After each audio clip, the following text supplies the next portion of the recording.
Assalamualaikum warahmatullahi wabarakatuh. Hai teman-teman, di zaman modern ini tentunya kita sudah tidak asing lagi dengan yang namanya internet. Semua orang bisa akses internet dengan mudah. Salah satu kegiatan yang sudah biasa dilakukan adalah streaming bola. Langsung aja yuk kita cek video yang satu ini.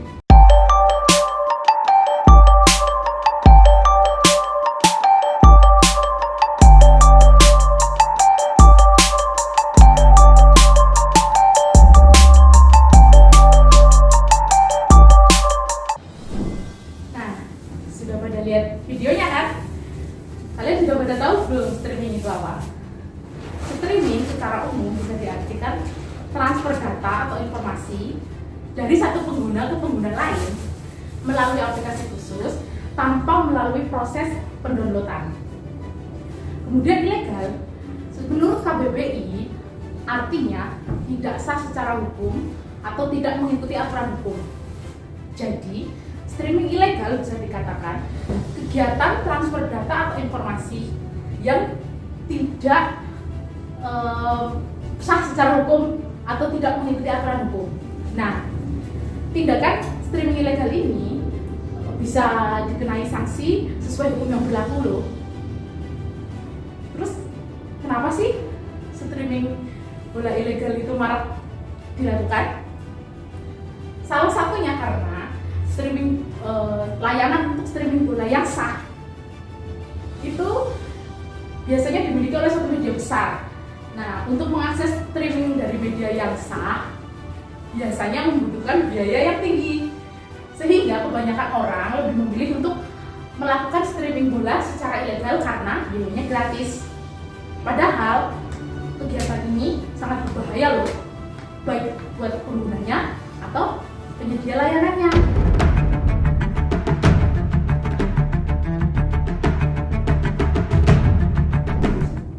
Oke, selanjutnya kita akan membahas tentang kasus streaming bola ilegal yang pernah terjadi. Kasus ini dialami oleh Mola TV selaku pemegang lisensi Mola TV Content and Channel. Mola TV ini telah melakukan laporan terhadap 4 laman yang menyediakan siaran streaming ilegal. Salah satunya adalah bolasiar.live. Dari hasil penyelidikan perkara website bolasiar yang dilakukan oleh penyidik Polda Jateng, berdasarkan laporan polisi tanggal 9 Juli 2020 dengan terlapor saudara IW telah dinyatakan lengkap P21 oleh Jaksa Penuntut Umum Kejaksaan Tinggi Jawa Tengah.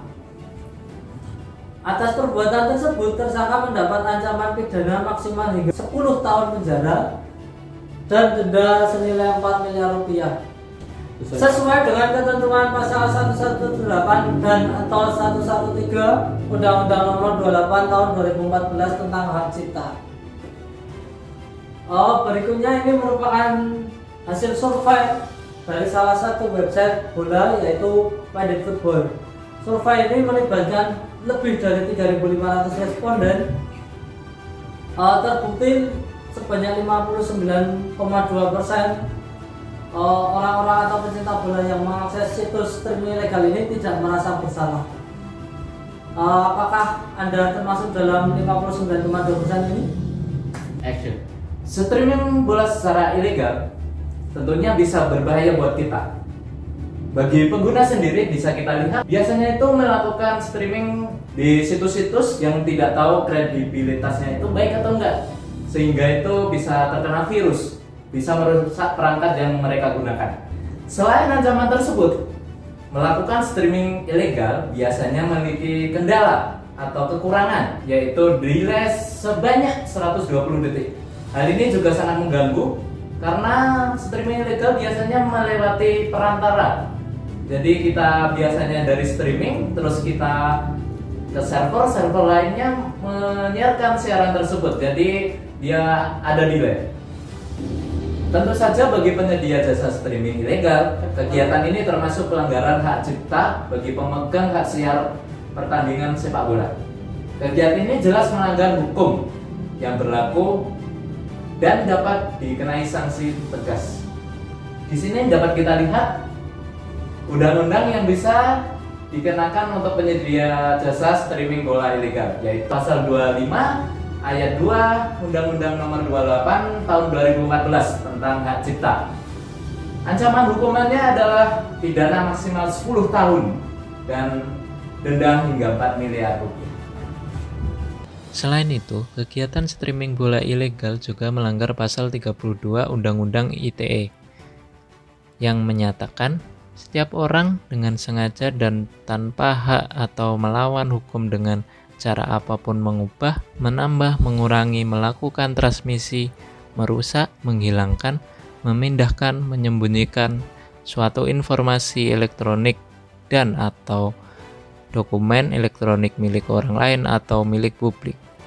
Sanksi dari pelanggaran pasal 32 ayat 1 Undang-Undang ITE adalah dipidana dengan pidana penjara paling lama 8 tahun atau denda sebanyak 2 miliar sebagaimana disebutkan pada pasal 48 ayat 1.